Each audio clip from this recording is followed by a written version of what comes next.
He will not force.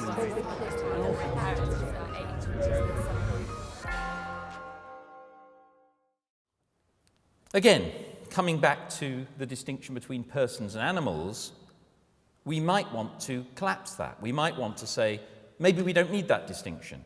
Maybe we should just go with identity of physical organisms. We can see that why in the 17th and 18th centuries they might not have been keen to do that, because it does seem to ruin the prospects for an immortal soul, or an immaterial soul. And that, of course, could be a reason for people not wanting to do that nowadays. But suppose we don't mind about that. Suppose we don't believe in immaterial souls. In that case, we might be tempted to collapse the distinction between person and organism. But this does have significant implications.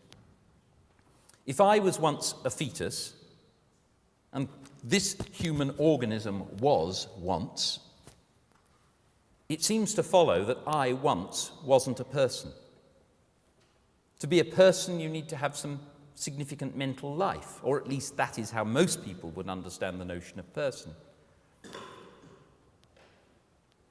Maybe there will come a time when this physical organism is still operating as an organism, but has no conscious life.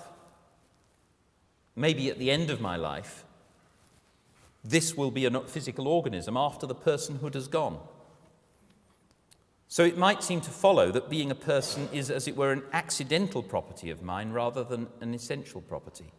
And that might seem to be rather an uncomfortable position, to think of myself as not necessarily a person.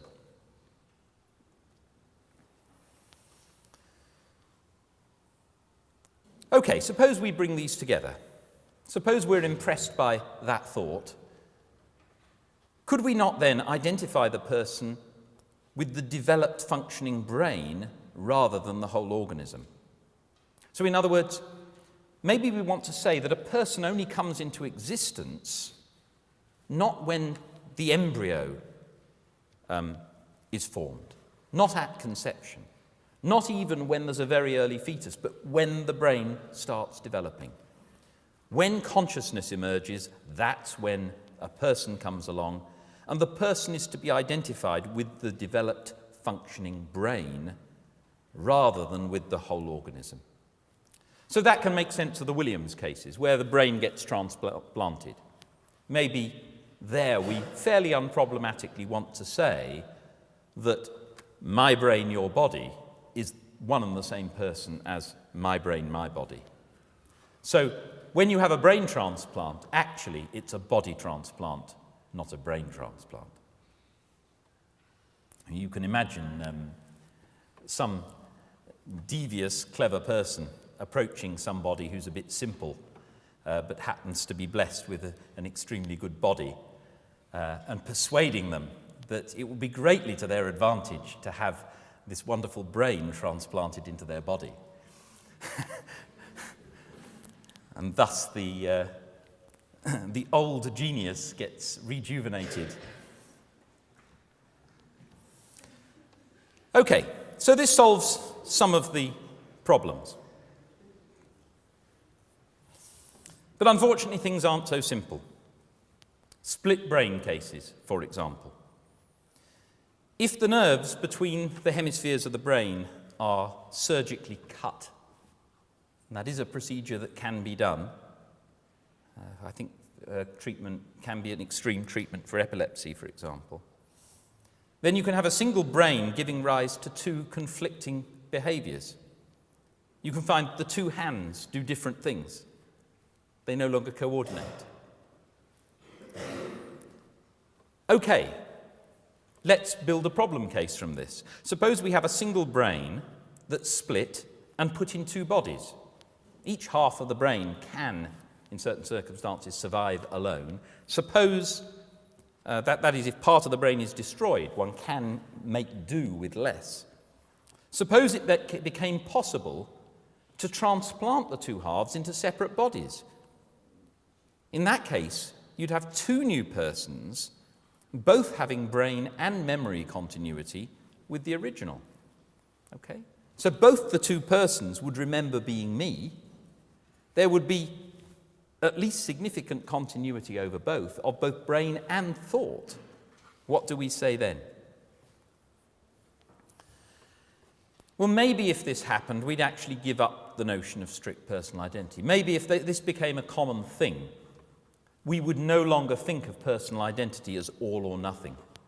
And Derek Parfit actually suggests this as the way we ought to think about personal identity. It's a matter of degree. And we can bring Locke's forensic thought in here. If what matters is our concern, both moral and utilitarian, as it were, about our future self, what matters about personal identity, what matters about me tomorrow, is that I today care about that person and will make plans on the assumption that that is me. Then that seems to reflect the way we would judge about split brain cases. Suppose I knew that my brain was going to be split and put into two separate bodies. I mean, let's suppose I've got some medical condition, I've done too much philosophy and my brain is beginning to fall apart. And the solution is to cut it in two and give each half a separate life. I don't know quite how I'd negotiate things with my wife in these circumstances, but maybe we decide that's the best thing to do. I think I'd want to make sure that both of those individuals were provided for. We would care about both future selves. So maybe thinking of personal identity as a matter of degree would be an appropriate thing to do in those circumstances. And I want to leave you with a concept which I think is a particularly useful one for thinking about some of these problems. Not only personal identity, but other concepts in philosophy as well. Friedrich Waismann, who spent many years at Oxford, in fact, a lot of them did, coined this term for concepts which become vague in radically novel situations. And he actually suggested that most empirical concepts are like this. That with most of our ordinary everyday concepts, if you dream up dramatically radical novel situations, it becomes very unclear how to apply them. And the thought here is not that it's a difficult question how to apply them and we have to think a lot about it to get to the truth. Rather, the thought is that maybe there is no correct way to apply them. It raises a new question. So let me give you an example. It used to be, when I was growing up, taken for granted that marriage always could only involve one man, one woman. Of course, you could have things like divorce and so forth, but marriage applied straightforwardly to a man and a woman. You couldn't have marriage between two men, you couldn't have marriage between two women. That simply wouldn't be marriage, whatever it was. Okay, lines have been blurred. But think yourself into that situation. And then ask, okay, suppose somebody's had a sex change operation. What then? Can a man marry a sex-changed woman? Born a woman, now a man, can they marry? What about the other way round? Born a man, now a woman. Can a man marry her? And you can see that it's just left radically unclear. When people, as it were, invented the concept of marriage, the idea of a sex change, of someone changing their sex during the course of their life, was simply out of the question. So there wouldn't have been any thought about this situation. The concept of marriage took for granted that sex was stable. And if it isn't, maybe there's no right answer as to how that concept should be taken forward. Maybe one could answer in different ways. Maybe we're going to have to invent a new concept to deal with this kind of situation. But in many cases, what we do when we have a radically new situation, we reinterpret our old concept.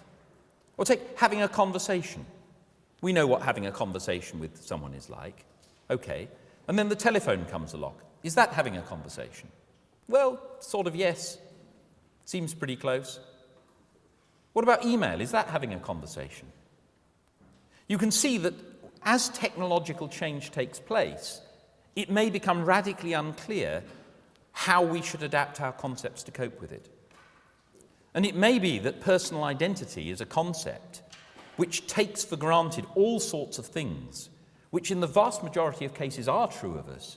We do retain the same consciousness in the same body, continuously developing through life.